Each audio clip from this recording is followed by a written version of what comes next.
नमस्कार दोस्तों, target with PS Parihar channel में आपका स्वागत है। सुबह के इस वीडियो में ऐसी सूचनाएं होती हैं जो विभिन्न समाचार पत्रों पर छाई हुई होती हैं और विद्यार्थियों के लिए आवश्यक होती हैं।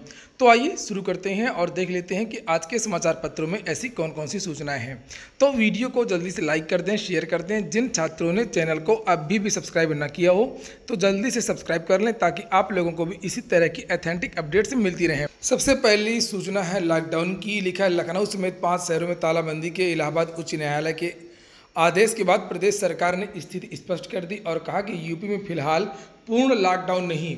आगे लिखा है कि कोरोना संक्रमण से सर्वाधिक प्रभावित प्रदेश के 5 शहरों में 26 अप्रैल तक लॉकडाउन लगाने और पूरे प्रदेश में 2 हफ्ते के लॉकडाउन पर विचार करने के इलाहाबाद उच्च न्यायालय के आदेश के बाद प्रदेश सरकार ने स्पष्ट कर दिया है कि इन शहरों में पूरी तरीके से लॉकडाउन का फिलहाल कोई इरादा नहीं है। आजीविका भी बचानी है। यूपी सरकार के प्रवक्ता ने सोमवार शाम को इस बारे में कहा कि प्रदेश में कोरोना के मामले बढ़े हैं और सख्ती कोरोना के नियंत्रण के लिए आवश्यक है। सरकार ने पहले कई सख्त कदम उठाए हैं और आगे भी उठाए जा रहे हैं। जीवन बचाने के साथ साथ गरीबों की आजीविका भी बचानी है, इसलिए पूर्ण लॉकडाउन फिलहाल नहीं लगेगा। लोग स्वतः स्फूर्त भाव से खुद ही कई जगह बंदी कर रहे हैं और इससे पहले न्यायमूर्ति सिद्धार्थ वर्मा एवं न्यायमूर्ति अजीत कुमार की खंडपीठ ने कोरोना मामलों की जनहित याचिका की सुनवाई करते हुए प्रदेश के 5 सर्वाधिक प्रभावित शहरों लखनऊ, प्रयागराज, कानपुर, वाराणसी और गोरखपुर में 26 अप्रैल तक सोमवार रात ही लॉकडाउन लगाने का आदेश दिया था। तो उत्तर प्रदेश सरकार ने स्पष्ट कर दिया है कि पूरी तरीके से लॉकडाउन नहीं लगाया जा सकता है और इसके लिए सरकार ने बहुत सारे तर्क दिए हैं। और उधर केंद्र सरकार का भी ये कहना है कि जो पहले की स्थिति थी और अब की जो स्थिति है उसमें ज़मीन और आसमान का अंतर था।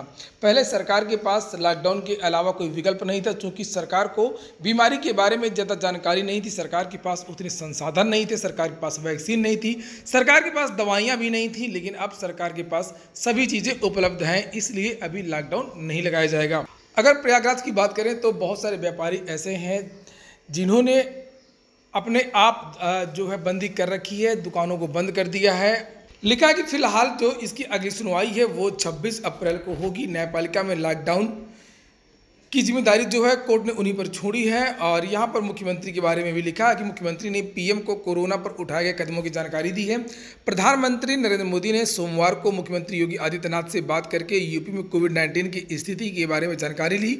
मुख्यमंत्री ने बताया कि राज्य सरकार संक्रमण को नियंत्रित करने के लिए पूरी प्रतिबद्धता के साथ जुटी है। सीएम ने बताया कि कोविड-19 की रोकथाम के लिए आईसीयू बेडों की उपलब्धता के साथ में ऑक्सीजन आपूर्ति व व्यापक टेस्टिंग का काम किया जा रहा है। प्रदेश में 104 निजी व 125 सरकारी लैब कोविड टेस्ट करा रही हैं। 3 करोड़ 84 लाख करोड़ टेस्ट हो चुके हैं। सीएम ने बताया कि कुछ स्वार्थी तत्व अफवाह फैला रहे हैं कि प्रदेश सरकार सख्त कार्रवाई करेगी।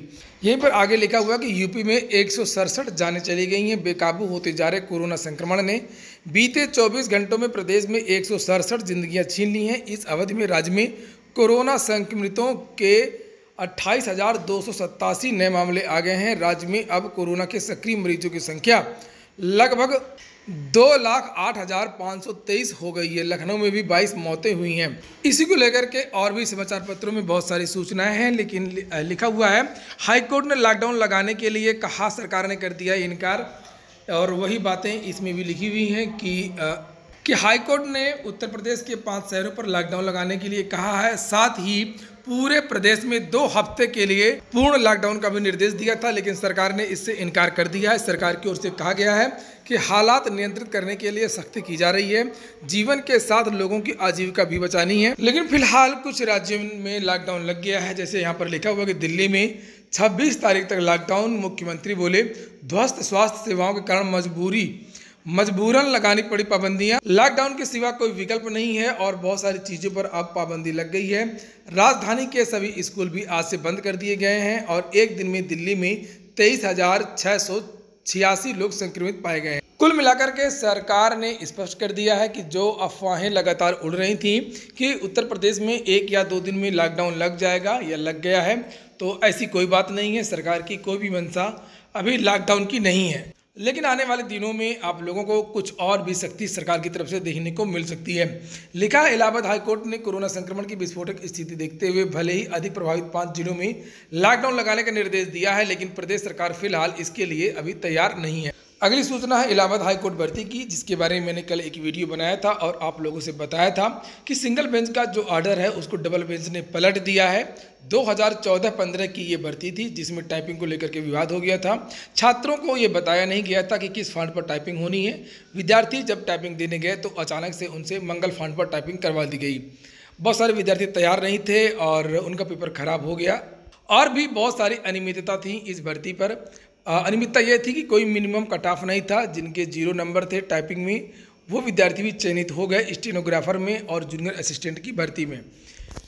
यहाँ पर लिखा हुआ है कि इलाहाबाद हाई कोर्ट ने जिला अदालतों में 2015 की स्टेनोग्राफर और क्लर्क भर्ती परीक्षा का कंप्यूटर टेस्ट दोबारा कराने का सिंगल बेंच का जो आदेश था उसे रद्द कर दिया है। कोर्ट ने कहा कि यदि भर्ती परीक्षा में अनियमितता की कोई शिकायत नहीं है और भर्ती नियमानुसार हुई है तो कुछ अभ्यर्थियों की टाइप टेस्ट के टाइपिंग फॉन्ट को लेकर की गई शिकायत पर नए सिरे से टेस्ट लेने का आदेश नहीं दिया जा सकता। कोर्ट ने प्रदेश की अधीनस्थ अदालतों में लिपिक स्टेनोग्राफर भर्ती 2015 को वैध करार दिया है। हाई कोर्ट की खंडपीठ ने द्वितीय व तृतीय चरण की परीक्षा रद्द करके नए सिरे से कराने के एकल पीठ के आदेश को रद्द कर दिया है। तो हाई कोर्ट के इस आदेश ने विद्यार्थियों को फिर से एक बार मायूस किया है। और वैसे भी मैं हमेशा अपने वीडियोज़ में बताता रहता हूँ कि हाई कोर्ट अपनी भर्तियों के खिलाफ आज तक कोई बड़ा निर्णय नहीं लिया है। हाई कोर्ट की भर्तियों को लेकर के बहुत सारे विवाद, चाहे आरओ एआरओ के विवाद हों, चाहे ग्रुप सी ग्रुप डी के विवाद हों, चाहे पेपर लीक के विवाद हों, चाहे सीरियल से विद्यार्थी पास होने का विवाद हो, कभी भी हाई कोर्ट ने इनके खिलाफ कोई भी कार्रवाई नहीं की है। सबसे ज़्यादा जो भ्रष्टाचार की जो खबरें होती हैं वो भी इलाहाबाद हाई कोर्ट की भर्तियों की होती है कि सबसे ज़्यादा जो धांधली होती है वो इलाहाबाद हाई कोर्ट की भर्तियों में होती है। और एक बार फिर से उसी तरीके से आदेश आया। यहाँ पर लिखा है कि कोर्ट ने कहा कि 2015 के चयन में 2019 के नियम लागू नहीं किए जा सकते हैं। भर्ती में नियमों का उल्लंघन नहीं किया गया है। मंगल फॉन्ट सभी के लिए था, तो इस तरीके से कैसे सभी के लिए था? नोटिफिकेशन में विद्यार्थियों को ये बताना चाहिए कि आपको किस फॉन्ट पर टाइपिंग देनी है। सामान्यतया सभी भर्तियों में, जैसे मैंने बताया था कि UPSSC या उत्तर प्रदेश लोक सेवा आयोग की जो भर्तियां होती हैं या इलाहाबाद हाई कोर्ट की जो पहले भर्तियां होती थी उसमें कुर्ती देव में ही टाइपिंग करवाई जाती थी। विद्यार्थियों ने इसी के लिए तैयारी की थी। और यहाँ पर लिखा हुआ है कि केवल हाईकोर्ट का कहना है कि कुछ अभ्यर्थियों के अलावा किसी अन्य ने शिकायत नहीं की है, तो अभ्यर्थियों के अलावा और कौन शिकायत करेगा? हाईकोर्ट की भर्तियों के भ्रष्टाचार के खिलाफ कभी भी विद्यार्थी आंदोलन नहीं करते हैं, डरते हैं। हाईकोर्ट के खिलाफ कभी भी धरना नहीं होता है, कभी भी प्रदर्शन नहीं होता है। बेचारे विद्यार्थी जो वो कोर्ट ही जाते हैं और कोर्ट अपना निर्णय या जो उनकी अपनी जो चयन प्रक्रिया है उसके खिलाफ आदेश कैसे दे सकती है। फिलहाल यही हुआ है और लिखा है कि एकल पीठ ने जिस फॉन्ट से परीक्षा ली जाए यह निर्णय चयन कमेटी पर छोड़ दिया है। कुर्ती देव फॉन्ट से टेस्ट लेने का आदेश नहीं है। एकल पीठ ने 2019 के प्रस्ताव को 2015 के चयन में लागू करके गलती की है। चयन नियमानुसार किया गया है, ऐसे में चयन का एक भाग रद्द करना सही नहीं कहा जा सकता है। आपको बता दें कि बहुत सारे ऐसे विद्यार्थी भी पास हो गए हैं जिनके 0 नंबर हैं या जिनके माइनस में नंबर हैं। इलाहाबाद विश्वविद्यालय व संबद्ध कॉलेज 30 तक बंद हैं। उत्तर प्रदेश में कोरोना के मामले काफ़ी तेज़ी से बढ़ रहे हैं। इलाहाबाद विश्वविद्यालय और संगठक महाविद्यालयों में करीब 100 से ज़्यादा शिक्षक और कर्मचारी कोरोना पॉजिटिव हैं। इसके मद्देनजर इलाहाबाद विश्वविद्यालय 30 अप्रैल तक पूर्ण रूप से बंद रहेगा। SSC CHSL 2020 टियर 1 की परीक्षा बीच में ही रोक दी गई है। जिस तरीके से लगातार परीक्षाएं रद्द हो रही हैं, स्थगित हो रही हैं और उनमें से जो परीक्षा हो रही थी SSC CHSL की उसको भी फिलहाल स्थगित कर दिया गया। लिखा कर्मचारी चयन आयोग ने कोरोना संक्रमण के चलते 12 से 26 अप्रैल के बीच आयोजित combined higher secondary level 2020 tier 1 की ऑनलाइन परीक्षा बीच में ही स्थगित कर दी है। 12 से 19 अप्रैल के बीच परीक्षा होने के बाद आयोग ने आगे की परीक्षा बीच में रोक दी है। आयोग का कहना है कि शेष परीक्षाओं की जो तारीखें हैं वो बाद में घोषित की जाएंगी। कुछ अभ्यर्थी ट्विटर पर परीक्षा टालने का अभियान चला रहे थे। देश भर में 32,58,242 अभ्यर्थी इस परीक्षा के लिए पंजीकृत थे। आज के समाचार पत्रों में कुछ सूचनाएं हैं कोरोना वैक्सीन को लेकर के। लिखा 1 मई से 18 वर्ष से अधिक उम्र के सभी लोगों को लगेगा टीका। खुले बाजार में भी मिलेगी दवा। सरकार ने टीका देने के नियमों में भी बड़ा बदलाव किया है। निजी फार्मा कंपनियां कुछ शर्तों के साथ में टीके को खुले बाजार में भी बेच सकेंगी। अगली सूचना है लोकपाल भर्ती की। लिखा है हरदोई सहित 30 जिलों में मनरेगा लोकपाल की नियुक्ति होगी और इन जिलों में नियुक्त होंगे ये लोकपाल जिनको लगभग 20,000 रुपये मासिक महीना वेतन मिलेगा और 1,000 रुपये अलग से भत्ता मिलेगा प्रति सिटिंग। लिखा है कि सीतापुर, बस्ती, खीरी, सिद्धार्थनगर, हरदोई, प्रयागराज, बहराइच, गाजीपुर, मिर्जापुर, महाराजगंज, सुल्तानपुर, गोंडा, रायबरेली, बाराबंकी, जालौन, चंदौली, अमेठी, फतेहपुर, संत कबीर नगर, उन्नाव, गोरखपुर, सोनभद्र, कुशीनगर, मऊ, अयोध्या, बलरामपुर, हमीरपुर, बांदा, बलिया और चित्रकूट में नियुक्ति होगी। और यहाँ पर लिखा है कि चयन की जो कार्रवाई है वो शुरू हो चुकी है। अपीलीय अधिकरण के सदस्य भी नियुक्त होंगे। और यहाँ पर नीचे लिखा है कि लोकपाल पद पर नियुक्त व्यक्ति को 1,000 रुपये प्रति सिटिंग और माह में अधिकतम 20,000 रुपये मिलेंगे। और क्षेत्रीय भ्रमण के दौरान राज्य सरकार के प्रथम श्रेणी के अधिकारी के समान टीए डीए भी मिलेगा। और 65 वर्ष तक की उम्र की सीमा तक जो है इनका जो कार्यकाल है वो बढ़ाया जा सकता है। लिखा प्रदेश सरकार जल्दी ही प्रदेश के 30 जिलों में मनरेगा लोकपाल की नियुक्ति करेगी। राज्य स्तर पर लोकपाल अपीलीय अधिकरण के सदस्यों के रिक्त पदों पर भी चयन होगा और इनके चयन की कार्रवाई चल रही है। मनरेगा योजना के अंतर्गत लाभार्थियों के हितों के संरक्षण के लिए मनरेगा लोकपाल की व्यवस्था है। और अगली जो सूचना है वो परीक्षा परिणाम के लिए ट्विटर अभियान।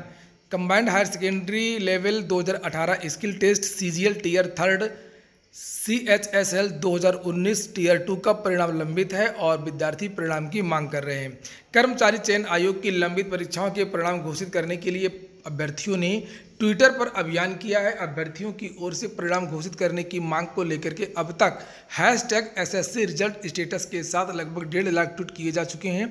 परीक्षार्थियों का कहना है कि 2018 के परिणाम 2021 तक घोषित नहीं किए जा सके हैं। आयोग इन लंबित परिणामों को तत्काल घोषित करे जिससे परीक्षार्थियों का इंतजार खत्म हो। आयोग के लंबित परिणाम एसएससी की परीक्षा दे चुके छात्रों ने combined higher secondary level CHSL 2018 skill test, combined graduate level 2019 tier 3 और CHSL 2019 टियर 2 परीक्षा का परिणाम घोषित करने के लिए ट्विटर पर अभियान चलाया है। और इन तीनों परीक्षाओं के लिए लाखों छात्रों ने आवेदन किए हैं। बड़ी संख्या में छात्र इन परीक्षाओं के रिजल्ट के लिए सोशल मीडिया पर सरकार को जगा रहे हैं। इग्नू ने दिया 30 तक असाइनमेंट जमा करवाने का समय। अगली सूचना है एक भर्ती की। लिखा हिमाचल प्रदेश स्कूल शिक्षा बोर्ड धर्मशाला हिमाचल प्रदेश से TGT PGT इत्यादि की भर्ती निकली है। यहाँ पर लिखा हुआ है कि जो परीक्षा होगी वो 4, 10 और 11 या 18 जुलाई को होगी। 800 रुपये का फॉर्म है और इस वेबसाइट से आप लोग आवेदन कर सकते हैं hbbose.org। यहाँ पर परीक्षा के बारे में लिखा है, भर्ती के बारे में लिखा है। JBT जूनियर बेसिक टीचर की भी भर्ती है और TGT की भी भर्ती है और भी बहुत सारे इसमें विषय लिखे हुए हैं जिन जिन विषयों के लिए ये भर्ती हुई है। नीचे यहाँ पर लिखा है कि उम्मीदवार जो है वो संबंधित पात्रताएं, आयु सीमा, लेट फीस इत्यादि के बारे में आधिकारिक विज्ञप्ति अवश्य देख लें। आवेदन की जो तारीख है वो 24 मई से लेकर के 13 जून 2021 तक है। ऑनलाइन आवेदन किया जाएगा। वही कोच और असिस्टेंट कोच के पदों पर मौका। भारतीय खेल प्राधिकरण SAI से 320 पदों पर भर्ती निकली हुई है। कोच एवं असिस्टेंट कोच की boxing, judo, hockey, football, handball, basketball, karate इत्यादि खेलों के लिए आयु 40-45 अलग अलग पद के लिए अलग अलग आयु है और बहुत सारी चीज़ें यहाँ पर लिखी हुई, पात्रताएं इत्यादि। आवेदन की लास्ट डेट है 20 मई 2021। ऑनलाइन आवेदन किए जाएंगे। वेबसाइट देख लीजिए sportsauthority.of.india.in। आवेदन की लास्ट डेट भी याद रखिएगा 20 मई 2021 तक ही आप लोग आवेदन कर पाएंगे। जेईई मेंस की तर्ज पर UGC नेट की परीक्षा हो सकती है स्थगित और क्योंकि अभी तक जारी नहीं हुए हैं एडमिट कार्ड। यहाँ पर लिखा हुआ है कि NTA द्वारा UGC नेट मई 2021 दिसंबर 2020 परीक्षा के लिए प्रवेश पत्र अभी तक जारी नहीं किया गया है। माना जा रहा है कि यदि परीक्षा स्थगित नहीं होती है तो UGC नेट एडमिट कार्ड 2021 को इसी सप्ताह जारी किया जा सकता है। हालांकि अभ्यर्थी UGC नेट मई 2021 एडमिट कार्ड डाउनलोड से संबंधित अपडेट के लिए इस वेबसाइट को लिखा हुआ है, यहाँ पर देखते रहें। लेकिन संभावना है कि यह जो परीक्षा है ये भी स्थगित हो जाएगी। ये हो गया आज का वीडियो अगर आपको अच्छा लगा हो तो लाइक कर दें। जिन छात्रों ने चैनल को अभी भी सब्सक्राइब ना किया हो तो जल्दी से सब्सक्राइब कर लें। पूरा वीडियो सुनने के लिए बहुत बहुत धन्यवाद।